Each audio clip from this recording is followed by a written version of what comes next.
Belinda was 20 years old, a twin, but never treated like one. She shared a cramped house with her mother and her sister, Brenda. Since their father's death many years ago, the warmth in their home had vanished, replaced by shadows of grief and bitterness. Margaret, their mother, had changed. Once gentle and full of laughter, she had become sharp-tongued and cold, her heart seemingly hardened by sorrow. Yet, even in her bitterness, she showed tenderness, but only to Brenda. Brenda had learned early how to survive. She used her beauty like a weapon, drifting from man to man, returning each time with money, clothes, and the scent of foreign perfume. Margaret praised her endlessly. "Smart girl," she would say. "You know how to survive in this wicked world." But Belinda was different. She had dreams, not of wealth or men, but of healing.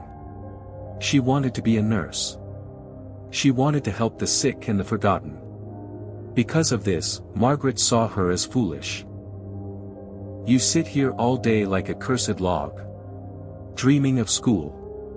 Who will pay your fees, N? Your mates are making money, and you are chasing shadows."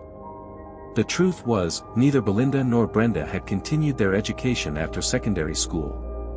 2 years had passed, and the struggle to afford college had crushed Brenda's resolve. But Belinda clung to hope, no matter how distant it seemed. One scorching afternoon, the house was stifling with heat and tension. Margaret stormed in, her voice as piercing as ever. "Belinda!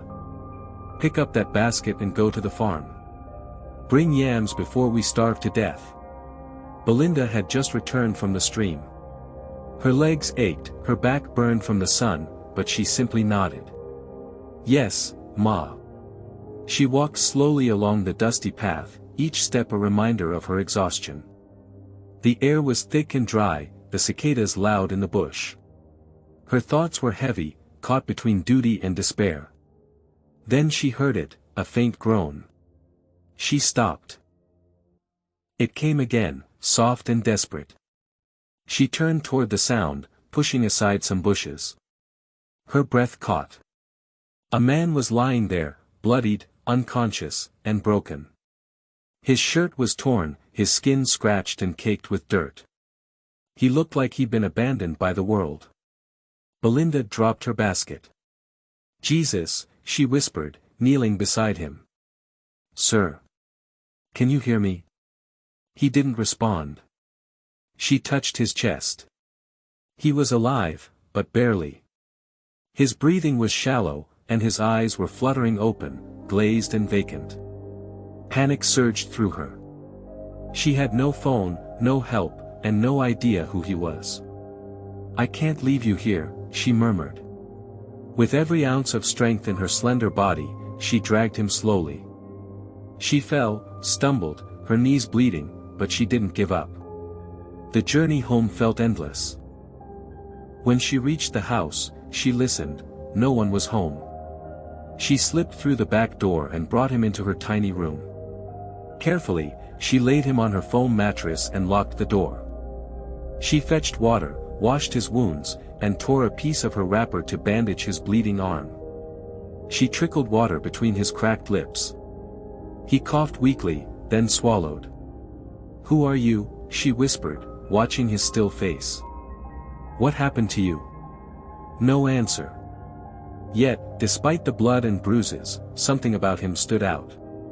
His hands, soft, manicured. His features, gentle, even in pain. He didn't look like a wanderer.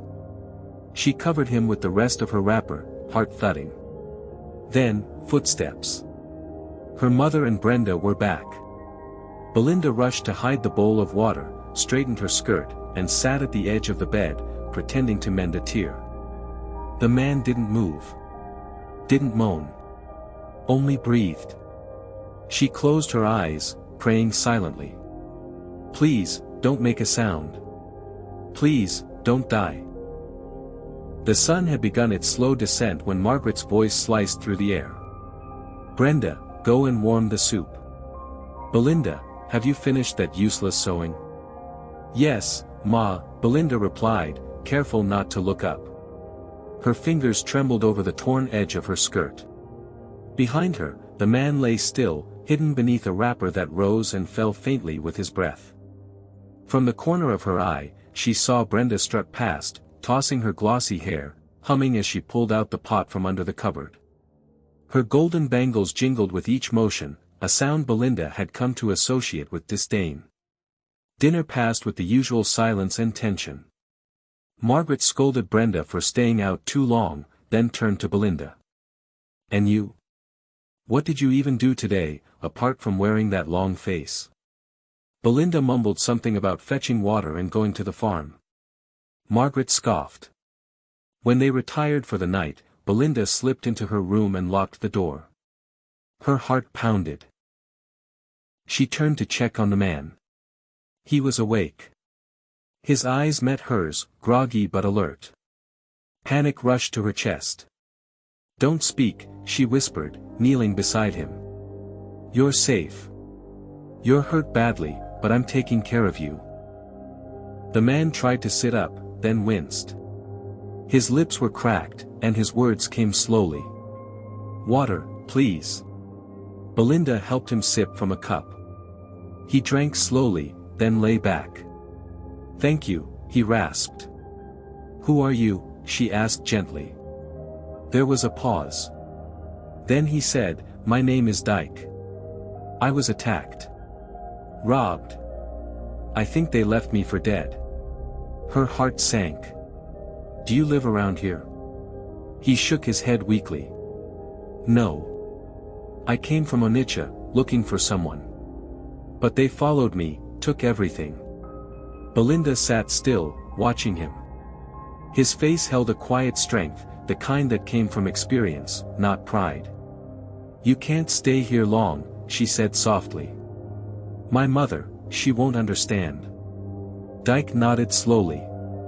"Just a few days. I'll leave once I can stand." Belinda hesitated, then gave a small nod. "Rest.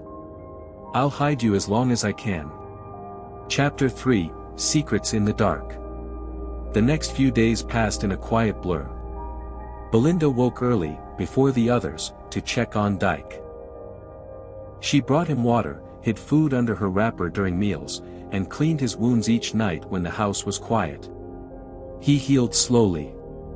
His strength returned bit by bit, and he began to sit up, even whisper stories to keep her company. They spoke in hushed voices, and each word deepened her sense of connection with him. But hiding him wasn't easy. Margaret became more suspicious. "You've been smiling like a thief these days," she said one afternoon, narrowing her eyes. "You think I don't notice?" Belinda shook her head quickly. "No, Ma. Nothing is happening." But Brenda was watching, too. One night, as Belinda walked back from the kitchen with a bowl of water, she bumped into her sister in the hallway. "What are you hiding, Belinda?" Brenda asked, her voice low and sharp. "You think I don't see how you sneak around?" Belinda said nothing, her face calm but her heart pounding.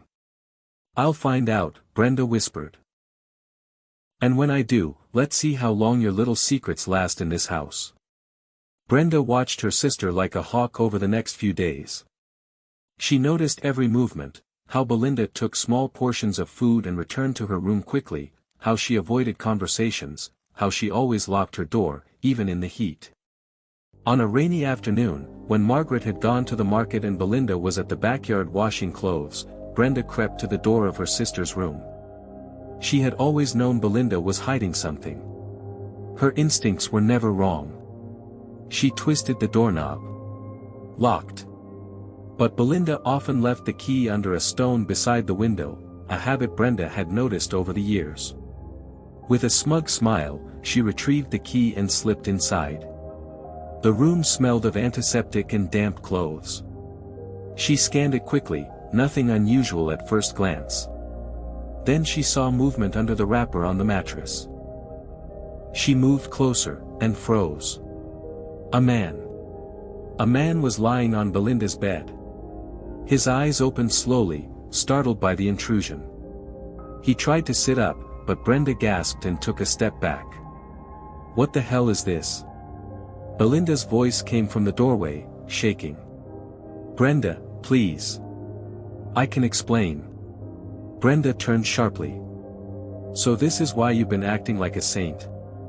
You're hiding a man in your room. It's not what you think, Belinda said quickly. He was dying. I found him in the bush, bleeding. I couldn't leave him there. Brenda scoffed. Oh, so now you're a nurse already? Bringing wounded men into Mama's house. Dyke coughed and tried to speak. She saved my life. Shut up. Brenda snapped. You don't know where you are. If Mama finds you here, you're finished. And so is Belinda. Belinda stepped forward, her voice calmer than she felt. Brenda, I'm begging you. Don't tell Mama. Just give me a few more days. He's almost healed. Brenda folded her arms, her lips curling into a cruel smile. Fine. I won't tell Mama. Belinda exhaled in relief. But you'll owe me. That night, Brenda entered Belinda's room again, this time with questions and a smirk. So, who is he really? Dyke looked up from the corner where he now sat, back against the wall. I told you. My name is Dyke. I was attacked. Brenda walked around slowly. Attacked, By who? For what? You don't look like a poor man to me. I was looking for someone, Dyke replied carefully. Someone who betrayed my trust. I was lured into a meeting and ambushed.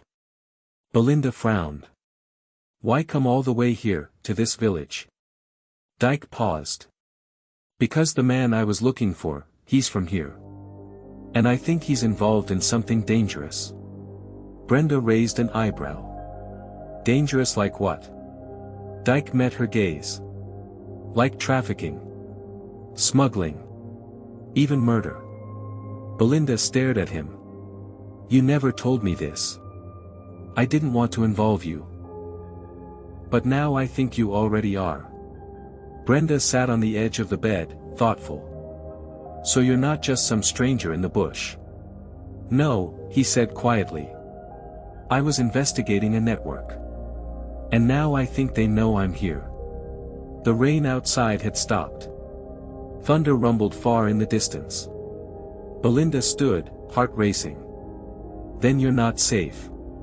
None of us are. Dyke looked up at her, his voice heavy. I'm sorry, Belinda. I didn't mean to bring danger to your doorstep. But it may already be here. That night, Belinda couldn't sleep. She sat by her window, staring out at the quiet village path, her thoughts spiraling. Dyke had brought danger, yes, but he had also brought truth. A truth that finally pulled back the curtain on her ordinary, miserable life and showed her that something bigger was happening. Inside, Dyke rested, his breathing now steady but shallow. His face was less pale, and the wounds on his arms had begun to scab. Still, he looked tired, more from what he carried in his mind than what he suffered on his body. A gentle knock broke her thoughts. She opened the door a crack. Brenda stood there, her face unreadable. You have to tell Mama soon, Brenda whispered. Because I think someone's been watching this house. Belinda's heart dropped. What do you mean? This evening, when I was returning from Emika's place, I saw a man leaning against a tree not far from our compound. He looked off. When I stared at him, he walked away like he didn't want to be seen. Belinda stepped out into the hall. Are you sure? Brenda nodded. And Mama's been asking questions, too. She thinks you're pregnant. Belinda blinked. What? Brenda smirked a little. You've been hiding food, locking your door, acting secretive. What else would she think? Belinda groaned softly. This is getting worse. Brenda leaned against the wall. We can keep your secret, for now. But if these people after Dyke find out he's here. She didn't need to finish. 2 days later, while Belinda was washing clothes in the backyard, a black car pulled up in front of the house. A sleek, unfamiliar vehicle, far too expensive to belong to anyone from their village. Margaret, who had been cutting okra in the kitchen, wiped her hands and marched out to the front. Belinda peeked from behind the kitchen wall. Two men stepped out. One wore dark glasses and a suit, the other was bulkier, with a scar running from his temple to his jaw. "Good afternoon, madam," the man in glasses said with a polite nod. "We're looking for someone. He may have passed through this area recently. He's a danger to himself and others." Margaret raised an eyebrow. "What kind of someone?" "He's a thief," the second man growled. "Stole money from important people. Escaped into the bush. We believe he may be hiding around here." Belinda's knees nearly buckled. Margaret folded her arms. "I haven't seen any strange people here. But this is a small house. If someone like that came around, I would know." The man in glasses smiled coldly. "If you hear anything at all, please let us know. We'll be staying at the Guest Inn near the market. Here's our card." He handed her a crisp white card. Belinda squinted. There was no name, only a number. The men turned and left. Margaret turned to go back inside, when she saw Belinda standing by the side of the kitchen. "What are you doing there like a rat?" she barked. I heard voices," Belinda stammered.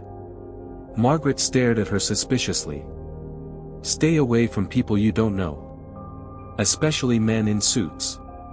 Belinda nodded quickly. That night, Belinda told Dyke everything. "They came here. Said you were a thief." Dyke looked up slowly, his jaw clenched. "They're not police. They're part of the operation I was investigating. If they find me, they'll kill me." Brenda leaned against the door, her eyes wide. "And now they've seen our house. What are we going to do?" Dyke sighed. "I need to leave. I've stayed too long. You've already risked enough for me." Belinda shook her head. "No. You're not strong enough to travel. And even if you were, they're watching." "So what?" Brenda said. "We let them come into this house and drag him out in front of Mama?" "No," Belinda said, her voice firm. "We find out who they really are. And we expose them." Brenda blinked. "You're mad." Dyke looked at her, surprised. "How would you do that?" Belinda stood. "You said they were involved in trafficking. If we can find even one name, one contact, I can go to the police." "Real police?" Dyke stared at her for a long time. "You'd do that? For me?" Belinda's voice softened. "For the truth."